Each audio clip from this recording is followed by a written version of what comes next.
Welcome to Game Theorem, where we have serious discussions about absurd entertainment.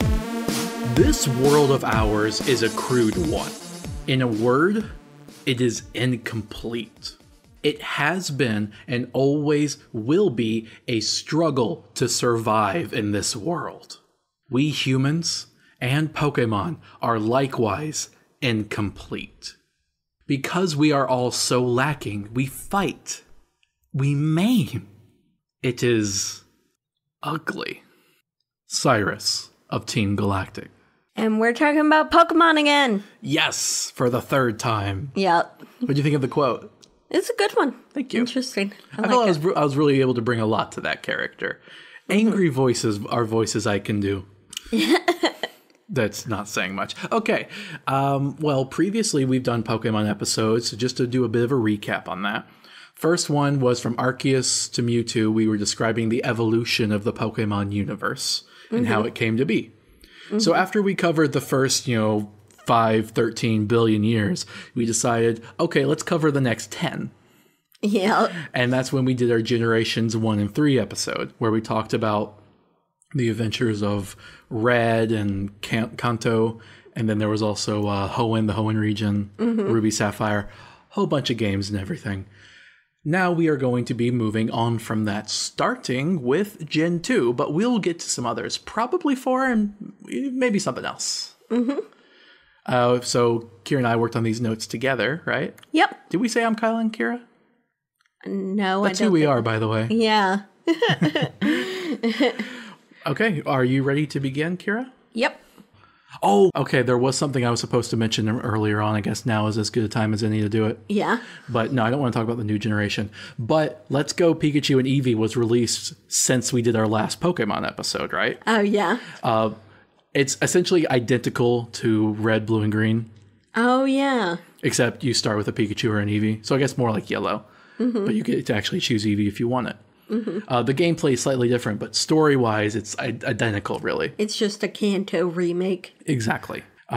There are a few differences. They introduced a new Pokemon called Meltan. Oh, yeah. It's one of the evolutions of Mew. Oh. That's why it kind of looks like Ditto, because Ditto's a false copy of Mew. Oh, I see. The only thing is, it's like a liquid steel Pokemon. And 500 years ago in the Pokemon world, a Meltan somehow managed to evolve into a Melmetal. Okay. Which is like bigger and stronger and buff. It's a buff Ditto of metal. Okay, that's weird. And the people, when they saw that, began revering it as a god. Okay, really? Yes. So there's a new mythical Pokemon, Meltan, which can evolve into Melmetal, making it the first mythical Pokemon that can evolve, and no one knows how. Maybe wait. And Let's Go Pikachu and Eevee, the evolution mechanic is weird. You give candy, so the real way to evolve, no one knows. I wonder if they're gonna include him in the new one. They always do. Why wouldn't they? That'd be cool. But we know if that they had a real evolution for him in the new gen. Yeah. All right. Well, you start first. Oh, okay. I'll do the first one. Gen 1 and Gen 3 happened around the same time. Gen 2 and Gen 4 happened afterwards, around the same time, roughly. Okay. The games we're going to be talking about that make up Generation 2 are Gold, Silver, Crystal, Heart Gold, and Soul Silver. Now, remember, as we discussed in the previous episodes, each of these is a different version of the story, like a different alternate universe, if you will. Because Pokemon's a multiverse. I still don't get the Gen 2 but the skipping gens.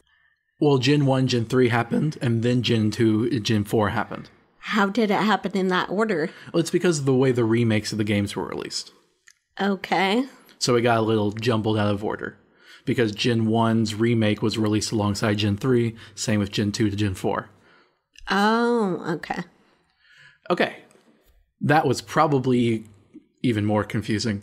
Let's just move on and get with the actual story. All right? So, in Gold, Silver, Crystal, Heart Gold, and Soul Silver, Team Rocket had been defeated in Kanto. but they attempted to make a resurgence in the neighboring region of Johto, though Giovanni, the leader, had left the organization. In Johto, Ethan, Chris, Lyra was asked... Ethan/Chris/Lyra. Okay. Because you have to say that to be able for the user or the listeners who don't have our notes in front of us to understand. Remember, sometimes the story is exactly the same with the person replaced. Yep. And this is interesting. You notice there's two girls here. Yeah. Because when Crystal was released, they had a female called a playable girl called Chris. And in the remakes, they just replaced her with Lyra. I was not happy about that. Oh, wow. All right. Sorry, continue, Kira. In Johto, Ethan/Chris/Lyra was asked to help Professor Elm get a Pokemon egg from a friend of his and give him one of the 3 starter Pokemon to do so. Silver, Giovanni's son, stole a Pokemon from Professor Elm and battled Ethan/Chris/Lyra. Ethan/Chris/Lyra gave the egg to Professor Elm and traveled to Violet City to start their journey.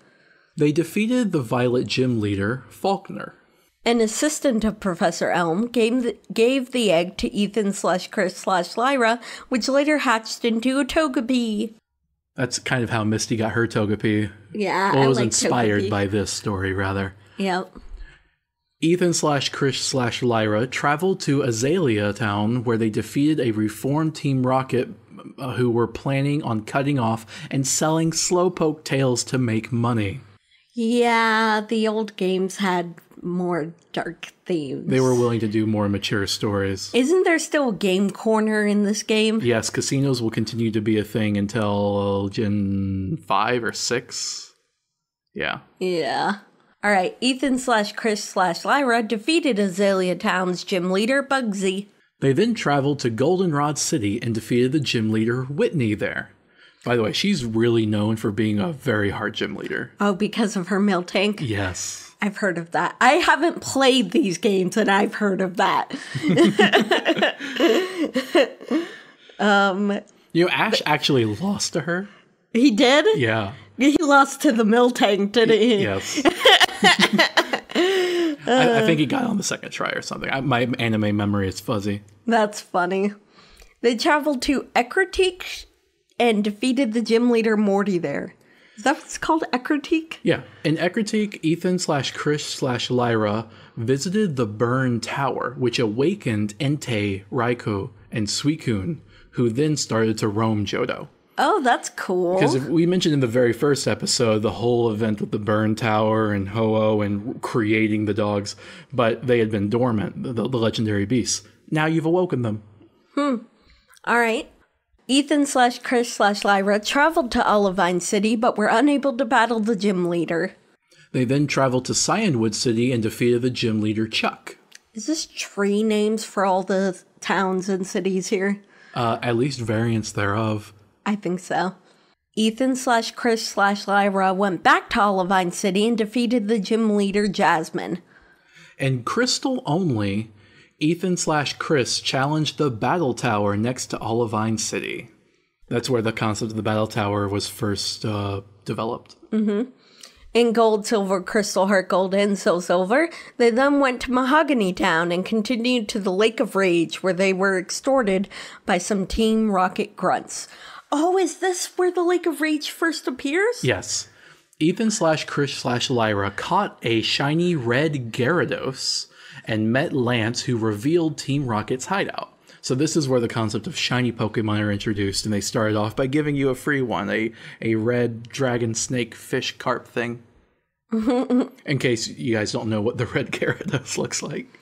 They went with Lance and defeated Team Rocket, who were trying to use a device to prematurely evolve the Magikarp in the Lake of Rage into Gyarados. Don't we get to see this in one of the short anime scenes? I think it's called Pokemon Generations. Yes, the Generations was based on the game. Mm-hmm. But this is actually why this is the only location in the entire series, I believe, where you can find under-leveled Gyarados, because they were using it to prematurely evolve them. I see. So even though it takes a lot of hard work to make a Magikarp and a Gyarados, you can go to this lake and cheat. That's funny. That's why they only let you go to this lake later on in the game. Mm-hmm. Ethan slash Chris slash Lyra then defeated the Mahogany Town gym leader, Price. They are alerted by Professor Elm that Team Rocket has taken over Goldenrod City's radio tower to try to connect with Giovanni. Ethan slash Chris slash Lyra then went to Goldenrod City and defeated the last of Team Rocket. Yay. In Gold, Silver, Crystal, they received a Rainbow Wing slash Silver Wing slash Clear Bell for defeating Team Rocket. In Heart Gold and Soul Silver only, they received a Rainbow slash Silver Wing, and after defeating the Kimono Girls, they were given a Clear slash Tidal Bell that was used with the wings to summon Ho-Oh slash Lugia at the Tin Tower slash Whirl Islands. Yeah. Oh my goodness, it's the Great Phoenix slash Thunderbird. Is Lugia supposed to be a Thunderbird? I think so. That's just my guess. I don't think so. It's all about Zapdos storminess. is a Thunderbird. Well, I mean, I guess, but Zapdos is just like, it's a Thunderbird with a space in the middle. Whatever. I meant more like the Native American Thunderbird. Oh. I remember doing this one and having to sort out the differences between the bells and the They are so rings. annoying because it's they really are. Every the different differences one between the games are insane. Because the differences are like, sure, you have the alternate Ho-Oh Lugia stuff, but aside from that, it's basically which key item did you get? Did you get the right key? I got the Tidal Bell. Sorry, are you in Heart Gold? Maybe you also need the Rainbow Wing or whatever. I'm just it's confusing. Yeah. It was really confusing when I was trying to figure it out. In Gold, Silver, Heart Gold, Soul Silver, they used the items they acquired to go to the Tin Tower slash Whirl Islands to catch Ho-Oh slash Lugia.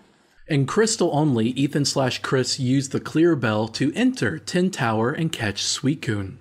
It was a unique event, a freebie. You don't have to go catch the roaming Suicune. Suicune will appear before you. In Gold, Silver only, Ethan caught Entei, Raikou, and Suicune after tracking them down. In Crystal, Heart Gold, and Soul Silver, Ethan slash Chris slash Lyra caught Entei and Raikou after tracking them down. So basically, in the original Gold, Silver, you get all three, but in Crystal, Heart Gold, and Soul Silver, they weren't able to get Suicune the right way. Oh, okay. Because in Crystal, there was a special event, and Heart Gold and Soul Silver, there'll be a different thing with Suicune later on. Oh, yeah, I remember that. All right, Ethan slash Chris slash Lyra traveled to Blackthorn City and defeated the gym leader there, Claire. Having gotten all 8 badges, Ethan slash Chris slash Lyra went through Victory Road and reached the Indigo Plateau. They defeated the Elite Four, starting with Will, and then defeated Koga, who had been promoted from being Fuchsia City's gym leader. They then defeated Bruno and Karen before fighting the current champion, Lance. That was the guy who helped them out with the Lake of Rage problem. Turns out he's a big deal. Yep. Oh, and he was previously in the Elite Four, but now he's the champion. Yeah, I remember. Which means at some point, Lance had to beat Red. Oh, yeah. Either that or I guess Red just quit. Oh, it's possible Red just kind of went to Mount Silver. Possibly. All right. Ethan slash Chris slash Lyra became the champion of Kanto and Johto regions. They share an Elite Four. In Crystal only, after defeating Lance, Ethan slash Chris were given a Rainbow Wing from the Sages at Tin Tower and caught Ho-Oh. So Crystal's the only one where you get to kind of do a binary tale. You get to do both of them. Yeah, I mean, you can still do both of them and all of them. Mm-hmm. But Gold and Heart Gold prioritize Ho-Oh, Silver and Soul Silver prioritize Lugia. Crystal kind of balances the two. Uh-huh. In Gold, Silver, Crystal, Heart Gold, Soul Silver, after having beat the Elite Four and the champion, Professor Elm gave Ethan slash Chris slash Lyra a ticket to a ship that took them to Vermilion City in Kanto. Oh, by the way, you realize we already defeated the Elite Four, and look at how much more there is. And it's because I think this is the game with 2 regions in the game. Yeah. That's why. Okay, so next is Gold, Silver, Heart Gold, Soul Silver. When they reached Pewter City, an old man gave Ethan slash Lyra the Silver slash Rainbow Wing, and they went back to the World Islands slash Tin Tower and caught Lugia slash Ho-Oh. So it's the same thing as before, but reverse. They went back and caught the other one. Yep. So the whole Virgin exclusivity isn't really even a thing in this one. It's just the order and what you do it in. Yep. In Crystal, when Ethan/Chris reached Peter City, an old man gave them a silver wing and then went back to the Whirl Islands and caught Lugia. In Heart Gold and Soul Silver, Ethan/Lyra finally tracked down Suicune with the help of Eugene and caught Suicune at Cerulean Cape. Mm-hmm. In Gold, Silver, Crystal, Heart Gold, Soul Silver, Ethan/Chris/Lyra defeated all 8 Kanto gym leaders, including Brock, Misty, Lieutenant Surge, Janine, who took over for Koga, and Blue, who took over for Giovanni. It was cool to see those characters again, especially now that they're older and more mature. Yeah, this was the only game where you got to go through 2 complete regions. Yeah, so like Misty, for example, in the animes portrays like a 10-year-old kid, but in the game, she was a full-grown woman. Mm-hmm.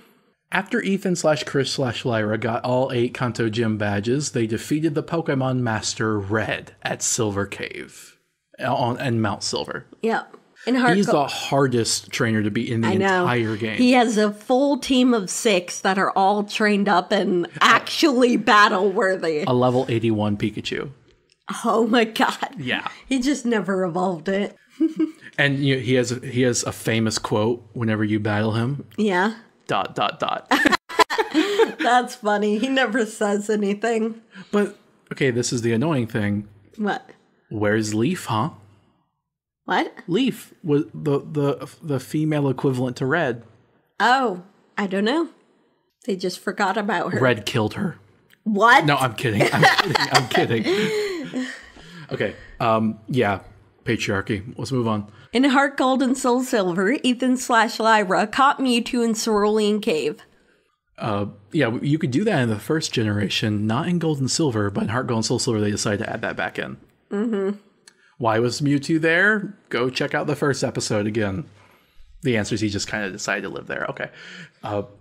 Ethan/Lyra caught Articuno at the Seafoam Islands, Zapdos at the power plant, and Moltres at Mount Silver. In Heart Gold and Soul Silver, Ethan/Lyra caught Latios/Latios after tracking them down in Kanto. We mentioned this on the last one, but this is where I start to have a big issue with making legendary Pokemon and mythical Pokemon catchable in every single game. Yeah. These are all exclusive to the remakes. Mm-hmm. And the reason I have a problem with that is it makes it less worth your while to have to buy a specific game for a specific Pokemon if you could just catch them all in any game anyway. Yep. Ethan/Lyra were given a blue/red orb from Mr. Pokemon and used the orb to summon and capture Kyogre/Groudon at the Embedded Tower.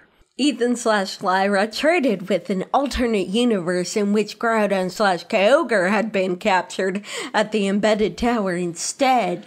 Ethan/Lyra showed both Groudon and Kyogre to Professor Oak, who gave them a Jade Orb. Ethan/Lyra used the Jade Orb to summon and capture Rayquaza at the Embedded Tower. Wow, it's like you're playing Ruby and Sapphire within Gold and Silver, but without any story justification. In Crystal only, Ethan/Lyra found a GS ball, which they used to summon and capture Celebi in the Ilex Forest. I think they added that into the It used to, yeah, you're right. It used to only be in the Japanese copy of Crystal. But when they made the digital download for the original games on the 3DS, they added it into all language versions. Oh, yeah, so that's 20 years later, we finally got our Celebi. You can't catch a Celebi any other way? No, there was no other way to get a Celebi. In any of the games? Besides events. Oh, where a Nintendo official just gives you one. Wow.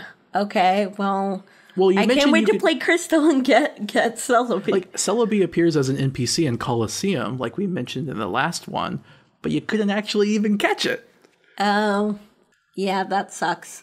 All right, in Heart Gold and Soul Silver, Ethan/Lyra brought a shiny Pichu to the Ilex Forest, and a spiky-eared Pichu that had traveled in the past with Celebi appeared. Right. So you bring your special Pichu, and then all of a sudden, a time-traveling Pichu appears. Mm-hmm. Because, Celebi's whole thing is time traveling, right? I know. I watched the whole movie about Celebi. Hey, the original Pokemon movies were good. Yeah, we watched all the Pokemon movies. The new ones aren't so good. Yeah. We don't have to try anymore. We watch them all while doing other stuff. Yeah. And so Ethan/Lyra showed the spiky-eared Pichu to Professor Elm to prove his theory on time travel. Ethan/Lyra was fortunate to find a Celebi, and they took it to the shrine in the Ilex Forest, where the Celebi transported them back in time to when Team Rocket was disbanded, right when Giovanni was abandoning his son Silver to go into hiding. But yeah, it's cool. You get to time travel yourself. Ethan/Lyra defeated Giovanni before Celebi brought them back to their own time. Okay, I just want to illustrate this picture, right? Yeah. I'm Giovanni. I'm the leader of the big bad gang, and a 10-year-old kid destroyed my entire organization in Kanto. Now he's the champion of the region. That's it. I quit. But Giovanni, you're our boss. We want to keep doing crimes. We can't do it without you. Too bad. I'm going my own way now. I can't do this anymore. I gotta deal with my son. I gotta be a father. Wait, what's that? What's that over there? And you hear like a little... Ah! A 10-year-old kid just appeared in front of me. This one's from Johto. I want to battle. I'm getting beat by another 10-year-old kid. Okay, bye. And you hear another... The 10-year-old kid's gone now. He just showed up, beat me up, and left. Forget this. I'm not being a father either.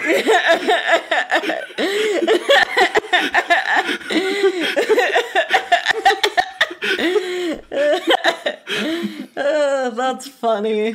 This has been Pokemon Abridged. I think that's already a thing, actually. Is it? I don't know. I wish it was. Your turn. Okay. Ethan/Lyra defeated Giovanni before Celebi brought them back into their own time. Ethan/Lyra was fortunate to find Arceus. Okay. Arceus transported Ethan/Lyra to the Sinjo ruins, where the player met Cynthia, the champion of the Sinnoh region. Which was in the other gen? Gen 4. Yeah, alright. Ethan/Lyra, Cynthia, and Arceus alone entered the ruins where Arceus used Unknown to create an egg that hatched into Dialga/Palkia/Giratina. Arceus then took Ethan/Lyra back to the ruins of Elf in Johto. This actually is interesting because it establishes that Sinnoh and Johto are kind of related. Okay. And it establishes Arceus' relation with the unknown, and you literally birth a deity of time, space, or antimatter. It's level 1, actually. Is it? Yeah. I remember when I was a kid, I loved doing like level 1 fights with my siblings, where like, okay, let's do a Pokemon battle, but we only use level 1 Pokemon. And then you would bring out one of those. Not this one, because this only came out afterwards. I was a little older by that point. But I did have a level 1 Regigigas. Oh my god. And so like they sell some level 1 Pokemon they caught or bred, like Caterpie or Charmander or something. And I'm just like, go Regigigas. Oh my god. They didn't play with me after that. I can imagine. That was back when I had siblings. All right, that was Gen 2 now. And it's a good transition, meeting Cynthia, having the Sinjo Ruins Arceus. Let's talk about Generation 4 now. Let's see what this god and time and space stuff is all about. Okay.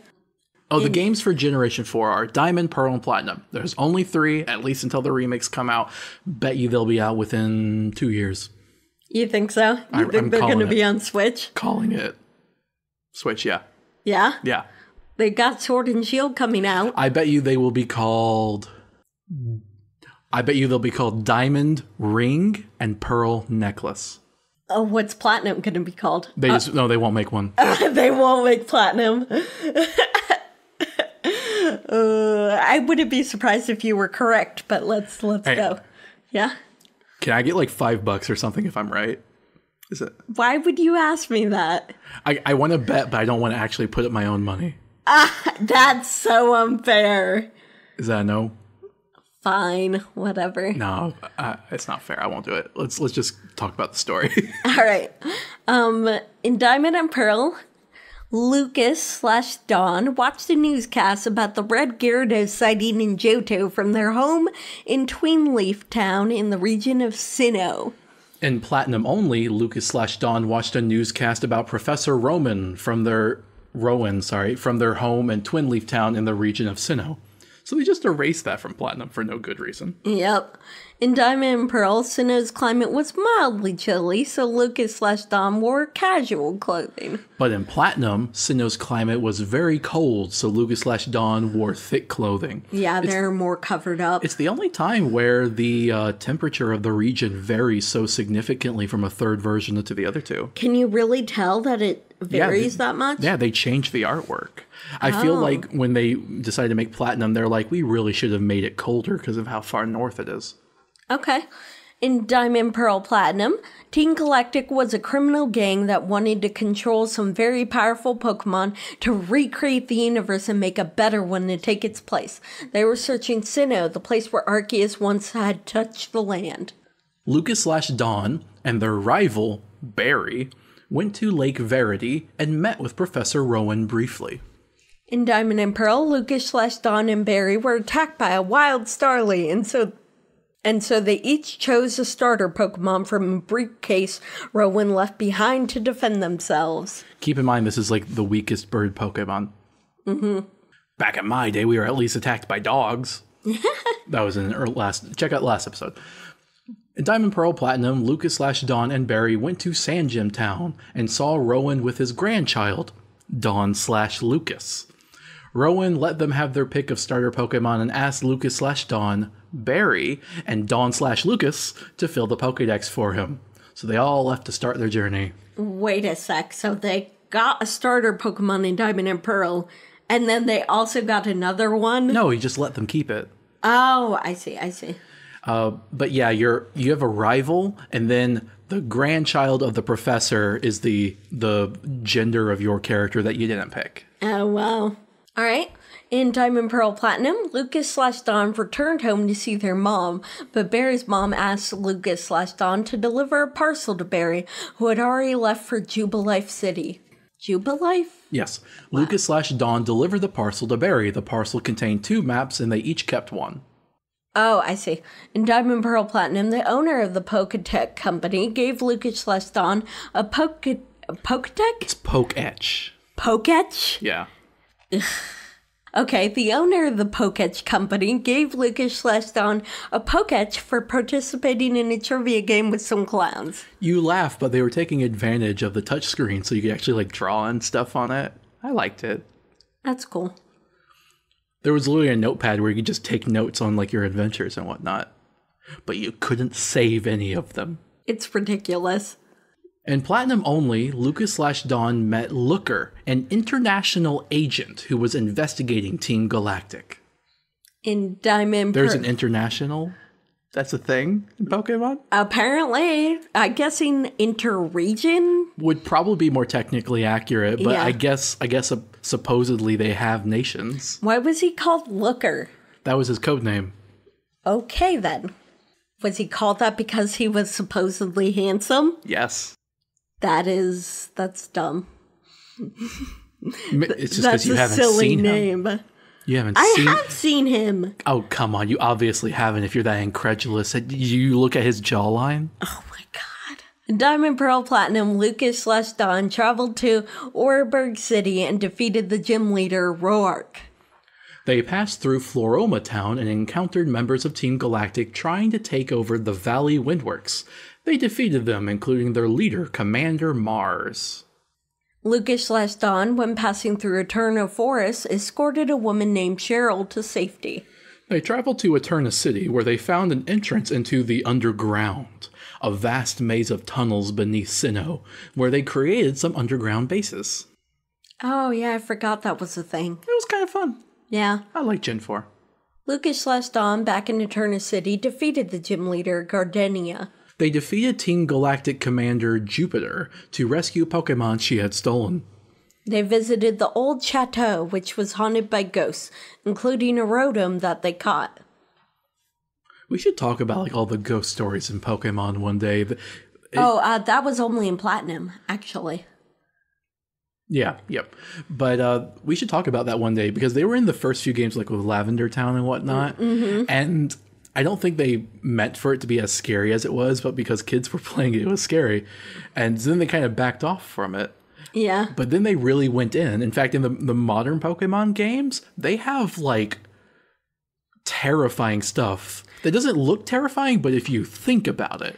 Remember in Sun and Moon with the kid and the jerk bloom? That's the most terrifying one because I know. Hypno kidnaps children. Oh my goodness, wasn't Hypno? Oh, Drifloon. Well, they both kidnap children. Yeah, I think it does mention Hypno at some point. Yeah, it does. It does. Yeah, but oh my god, I remember that. Yeah, so we should definitely. I think that's actually only an Ultra Sun and Ultra Moon. Maybe it is. It is. I remember. Again, we should file that for later. Yeah. In Diamond Pearl Platinum, Lucas/Dawn, when passing through Wayward Cave, escorted a girl named Mira. In Diamond and Pearl, they traveled to Hearthhome City and received a happening egg from a random hiker. In Platinum, Lucas/Dawn defeated the gym leader in Hearthhome City, Fantina. There wasn't a gym leader in that city in Diamond and Pearl? It's a different order. Oh, okay. All right. In Diamond Pearl Platinum, Lucas/Dawn traveled to Veilstone City and defeated the gym leader, Maylene. Some Team Galactic grunts stole Dawn/Lucas's Pokédex, so Lucas/Dawn teamed up with Dawn/Lucas to defeat them and retrieve it. In Diamond Pearl Platinum, Lucas/Dawn traveled to Pastoria City and participated in Sinnoh's version of the Safari Zone, called the Great Marsh. They then defeated the gym leader, Wake, there. They then chased a Team Galactic grunt to Lake Valor, where they defeated him and happened upon Champion Cynthia, who was researching the lakes. Lucas/Dawn met Cynthia's grandmother in Celestic Town, as well as Cyrus, leader of Team Galactic. In Diamond and Pearl, Lucas/Dawn returned to Hearthhome City and defeated the gym leader, Fantina. Yeah, so in Diamond and Pearl, they made you go back there for no real reason. In Diamond Pearl Platinum, they traveled to Canalave City and rode a ferry to go to Iron Island, where they met Riley, an aura trainer with a Lucario. They escorted him out of the cave and defeated some Team Galactic grunts. In Diamond Pearl Platinum, Riley gave Lucas/Dawn a Riolu egg as thanks for their help. It's a baby Lucario. Oh, okay, cool. That's the only way you get one. That's really cool. Yeah, remember that whole movie about the Aura Guardian and stuff? I like that movie. That was a good one. Well, they actually referenced it. Yep. Lucas/Dawn returned to Canalave City and defeated the gym leader, Byron. Lucas/Dawn met up with Barry at the Canalave Library and learned the Sinnoh myths concerning the creation of the universe. That's where we get a lot of the information that we used in the first episode. Okay. Lucas/Dawn went to Lake Valor again and found that Commander Saturn had bombed it and caught Azelf. Lucas/Dawn defeated him, but he escaped. There was a bomb. Wow. It's kind of a big deal. Okay. Yeah. They then went to Lake Verity and found that Mars had caught Mesprit.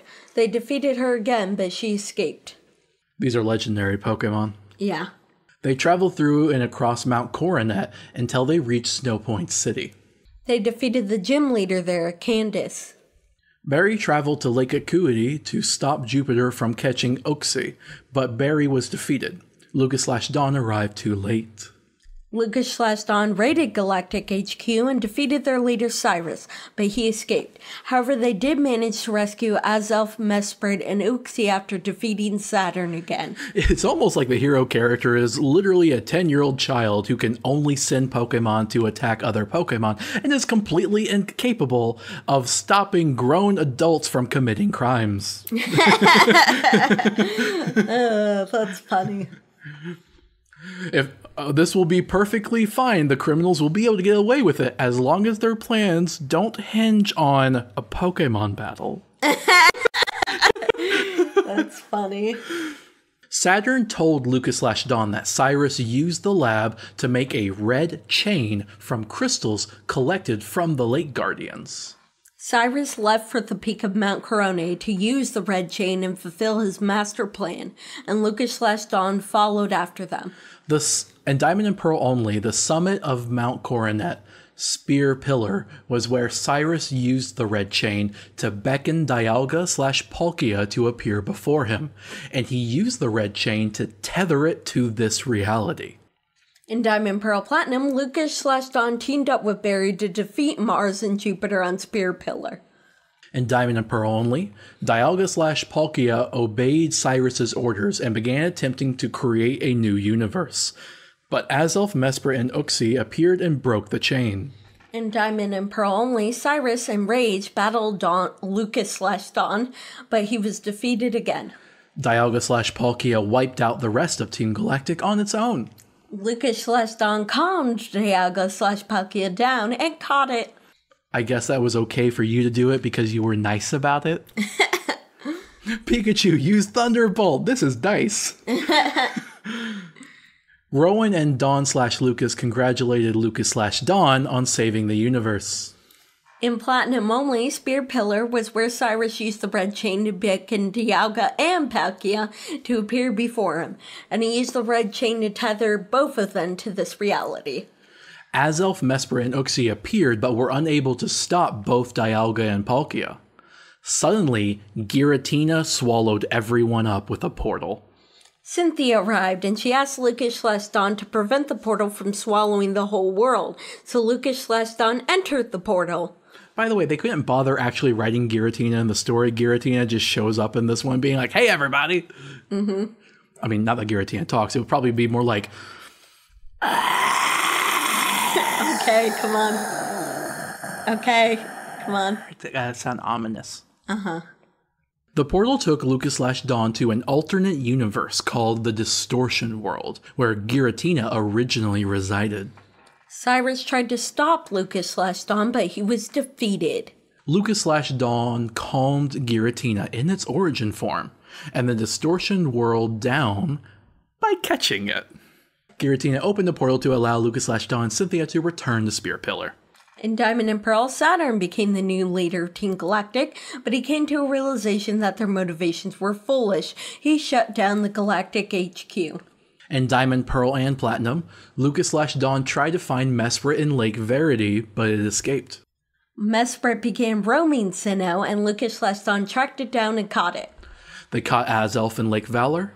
They caught Uxie in Lake Acuity. So Mesprit is the only one that doesn't stay in its lake? Yes, because it's ornery, apparently. Oh.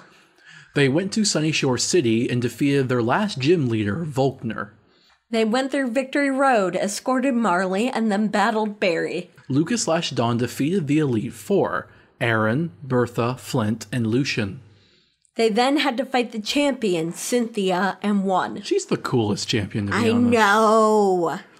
Lucas/Dawn then became the champion of the Sinnoh region. They were gifted a Manaphy egg from a Pokemon Ranger from another region. It hatched into Manaphy. That was a really hard mythical Pokemon to get. You had to play through the entire Pokemon Ranger game to get it. Oh, really? Yeah. Which was one of the spin-offs. Did you play through it? Yes, I did. I bought the game and played through the whole thing so I could get a Manaphy. Wow. That's impressive. Do you still have that Manaphy? Nah. You probably do. It's probably on your old You might as well copy ask, do I have any of my Pokemon? They explored Pal Park, which functioned as an interactive method for transferring Pokemon from one trainer to another. In Platinum, they returned to Eterna City and met Professor Oak, who was visiting Sinnoh. He told them that Articuno, Zapdos, and Moltres were roaming Sinnoh. Oak also gave Lucas/Dawn a letter telling them to go to a special white rock. They went to the end of Route 224 and inscribed onto the white rock what they were most thankful for. The Seabreak path then appeared, and they traveled across the sea through the pathway. They arrived in Flower Paradise, where they caught Shaman. Which is like this peaceful full moon flower Pokemon. Mm-hmm. Lucas/Dawn tracked down Articuno, Zapdos, and Moltres and caught them all. In Diamond, Pearl, Platinum, they returned to Canalave City and met Sailor Eldritch's son, who was being haunted by a Darkrai. They traveled to Full Moon Island to acquire a lunar ring from Cresselia and use it to cure the boy of his affliction. Cresselia began roaming Sinnoh, and Lucas/Dawn tracked her down and caught her. In Platinum only, Lucas/Dawn was able to get a member card to enter the locked-in in Canalave City. However, Darkrai then gave them a horrible nightmare. They woke on New Moon Island, where they faced and caught Darkrai. In Diamond and Pearl, Lucas/Dawn caught Giratina in its altered form in Turnback Cave. Why was it there? It just was. In Diamond and Pearl, Lucas/Dom was fortunate to find a Regirock, Regice, and Registeel. They brought them to Snow Point Temple, which awoke the slumbering Regigigas. They caught it. And Platinum, Lucas/Dawn was fortunate to find Regigigas. They brought it to Rock Peak Ruins, awakening Regirock. They caught it. They brought Regigigas to the Iceberg Ruins, awakening Regice. They caught it. They brought Regigigas to the Iron Ruins, awakening Registeel. They caught it. So basically, you can't get both. If you already have Regigigas, you can catch the other three. If you already have the other three, you can get Regigigas. Yeah. So you can get all of them. No, but only if you already started off with some. Oh, yeah. What does it mean they're fortunate enough to find it? That means it's an event. Really? Someone has to give it to you. Oh, that's... Wow. That was my way of trying to say it without breaking the lore. Oh, that's upsetting. All right. Basically, somehow you got it. All right. They returned to Spear Pillar to find Dialga appearing through a rift. They caught it. They returned to Spear Pillar once more to find Palkia appearing through a rift. They caught it as well. So all that stuff that only happens in Platinum, right? Can I say this next one? No, I want to. Okay, well, this next one actually doesn't appear in Diamond, Pearl, or Platinum. Or rather, it appeared in all of them, but was cut from the game.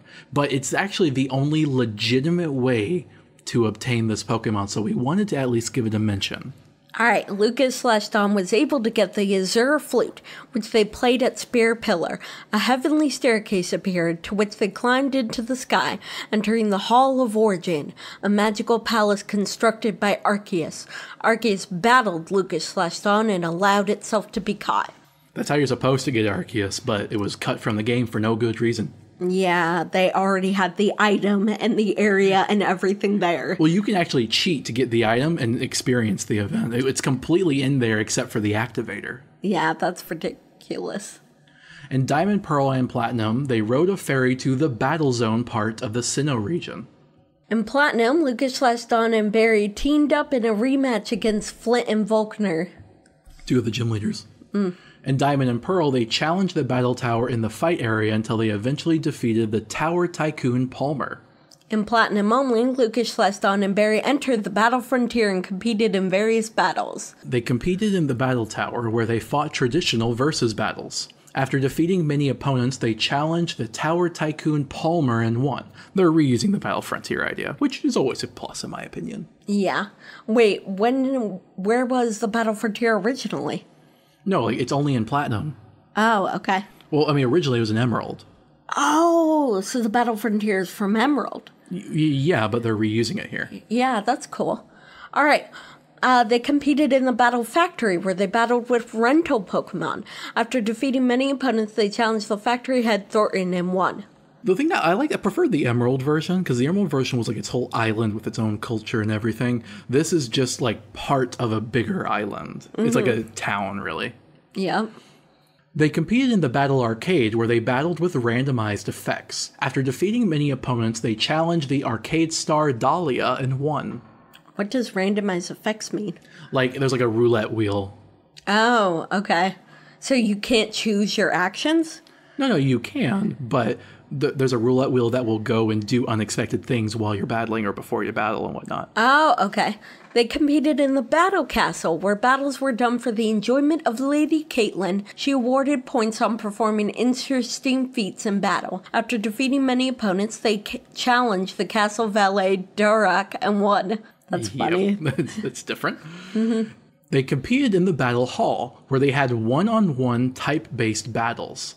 After defeating many opponents, they challenged the Hall matron Argenta and won. This is really cool. I really wish they would do this in every game. Oh yeah, definitely. Because, I mean, I prefer the Emerald one, but this one's still cool too. Yep. In Diamond and Pearl, they teamed up with Buck to get through Stark Mountain in the Battle Zone and took the Magma Stone. Wait, what's the difference between this one and the one in Emerald? Well, some of them, some of the battle areas are the same. Some of them are different. Oh, okay. Well, I see. The environment's also completely different. Like in Platinum, it's just kind of like a town with buildings. In Emerald, it was its own island, its own area. Oh, I see. Cool. I remember because like you can get Smeargle and Sudowoodo in the wild, and it was like one of the few places where you could do that. Also Ditto. That's cool. Anyway, So you just mentioned how in Diamond Pearl, Buck went to Stark Mountain with you and you took the Magma Stone, right? Yep. But in Platinum, Charon became the new leader of Team Galactic, and he sent grunts to capture Heatran to try to regain power in the region. Lucas/Dawn and Buck teamed up to defeat Mars, Jupiter, and Charon. Looker assisted, took the Magma Stone from Team Galactic, and arrested Charon. So whether you go through all that or in Diamond and Pearl, you just went in there and took it. Basically, the Magma Stone gets taken. In Diamond, Pearl, and Platinum, Heatran was enraged from the theft of the Magma Stone. So Lucas/Dawn calmed it down by catching it. All right, in Platinum, in the survival area, Lucas/Dawn fought in the battleground against many gym leaders and trainers they previously met in their journey. In Diamond, Pearl, and Platinum, in the resort area, Barry challenged Lucas/Dawn, but was defeated. Lucas/Dawn defeated the Elite Four many more times. 20 to be exact. That's what I saw online. I was a little doubtful, to be honest. Afterwards, Barry challenged Lucas/Dawn one final time and was defeated again. So he only challenges you if you literally go back and defeat the Elite Four 19 more times. But if you do it, the final fight, he is slightly stronger than Red. Oh, so it's an actual challenge. Yes. That's cool. I like that. He goes up in strength each time. That's interesting. All right, so we did Gen 2 and Gen 4. We have some time left over. What do you think we're going to fill it with? Same thing we did last episode. Kira? What? Pokemon. Shadow Pokemon. Yes. Oh, are we going to do XD? I don't think we'll be able to finish it. We got 12 minutes. We're going to do as much as we can. You sure? Yes. We could just talk about the new gen. But, I mean, we know the new games are coming out, Sword and Shield or whatever. But let's try to at least get as much of this story done as we can so that we can keep up and so that it doesn't take 10 more episodes to finish this. All right, so we fine. talked about Pokemon Colosseum and the Shadow Pokemon at the end of the last episode. We're going to be doing the sequel to that, which did everything Colosseum did, but better. I don't know. I think the after game in Colosseum was better. You think so? Well, There's barely any after game in this one. maybe not better, but at least more of it. Yes, I can agree to that. Okay. It takes place in the same region. Aura. Aura? Aura. Okay. Cypher is regrouped, working alone this time, and planned to take over Aura using a Shadow Lugia they called XD001, which they considered the first fully corrupted Shadow Pokemon, as it was so corrupted its appearance changed. Cypher used XD001 to steal a ship called the SS Libra, which had a lot of Pokemon Cypher planned to turn into Shadow Pokemon. Michael lived in a lab with his mother Lily and Professor Crane, who tasked him with finding his sister Jovi. You don't have an option of being a girl, just Michael. Yeah. Michael battled a scientist named Chobin who mistook him for a burglar and retrieved his sister. Chobin is a jerk because you have to battle him repeatedly because he always mistakes you for a burglar. Oh, wait, he's the one who eventually gets the Robo-Groudon suit, right? Yeah. Awesome. But yeah, he mistakes you for a burglar like a bunch more times. All right. When he returned to the lab, the researchers had finished the snag machine, which snagged Shadow Pokemon. So they reverse engineered it. Yep. Professor Crane was kidnapped and Michael battled one of the kidnappers. Michael snagged the spy-napped Shadow Teddy Ursa and eventually purified it before they escaped. Okay, so he made use of the snag machine in an emergency situation and then just decided to keep it. Michael's family decided to continue working on the Purify Chamber without Professor Crane and asked Michael to retrieve a part. Jovi insisted on tagging along. Michael and Jovi arrived in Gatium Port. Jovi immediately confronted a thug named Zook. A wealthy man who gained the favor of Gatium Port, named Mr. Varick, showed up and had his bodyguard fight Zook, who was defeated and ran off. Michael retrieved the part and fought a few more battles in Gatium Port. Michael snagged Casual Guy Sile's Shadow Ladybot and eventually purified it. Michael snagged bodybuilder Keelan's Shadow Puccina and eventually purified it. Michael and Jovi returned to the Pokemon HQ lab and Michael was told to go to Agate Village. Michael meets the village elder Egan and battled several trainers before Egan told him about a man named Vander who lived on Mount Battle and had important information. Michael went to Mount Battle and fought some trainers before Vander would tell him about some Cypher thugs seen at the abandoned Cypher lab. Michael went to the Cypher lab and noticed that Professor Crane must have been there because the car the kidnappers took him away in was parked out front. Marcus was then confronted by 6 Cypher peons. Michael. What did I say? Marcus. Oh, Michael, sorry.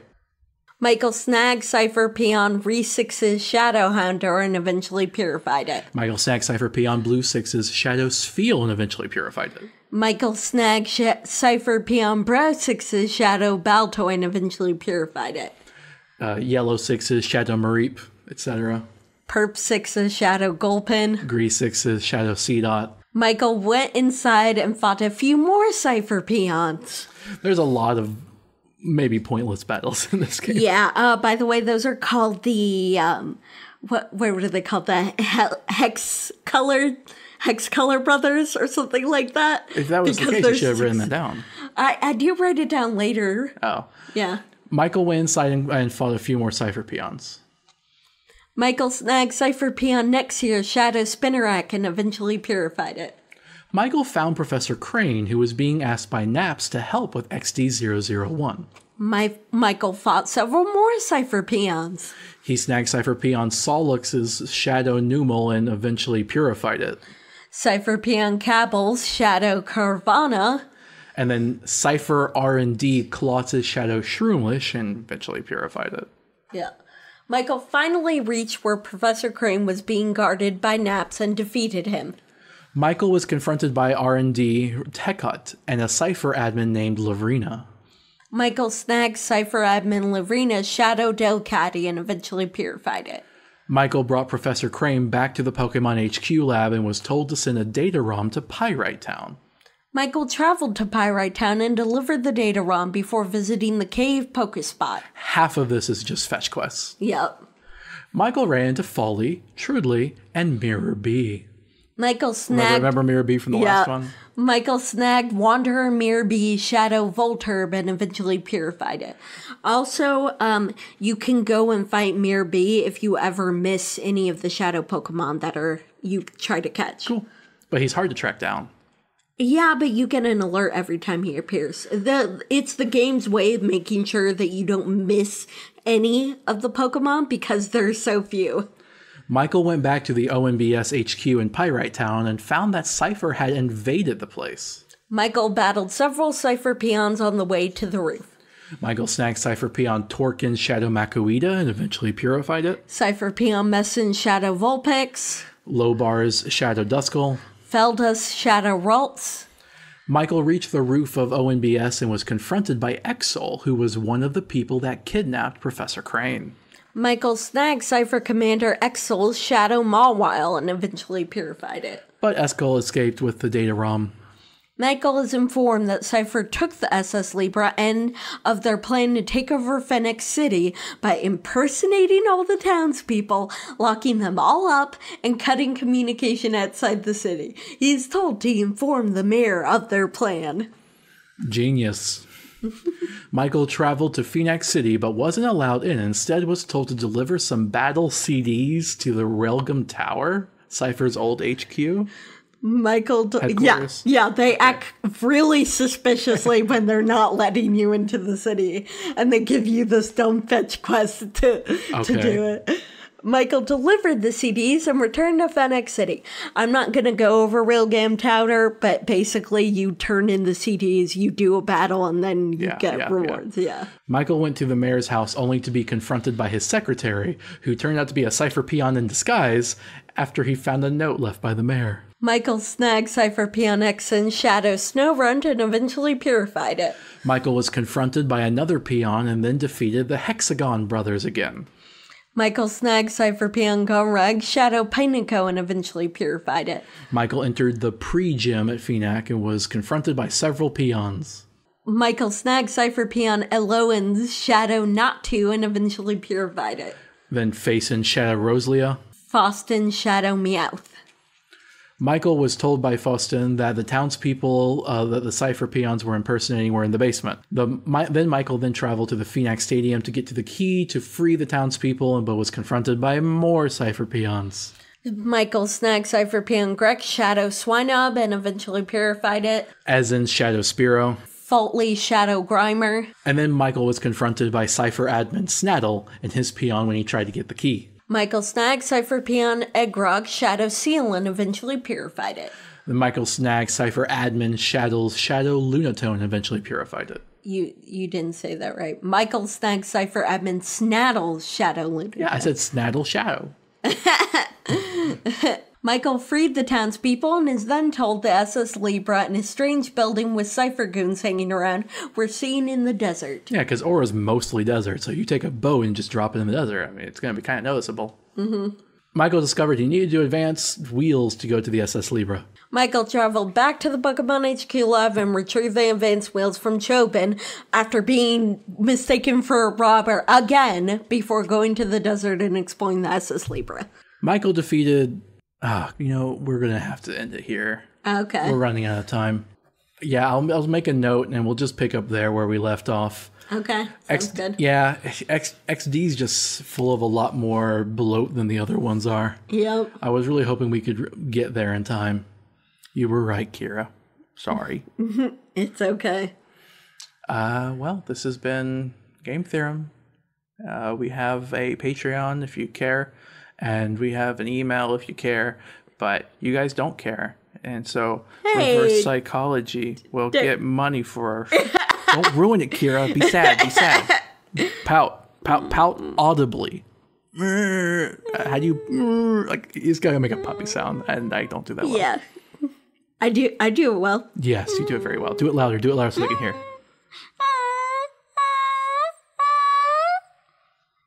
Was that good? What can I do to make you stop making that sound? Give me money. Okay, I'll go get my wallet. I'm just kidding. Okay, bye, guys. Bye. And crap, I don't like using that word. Bye, people. Bye, folks. Bye. I should say crap less.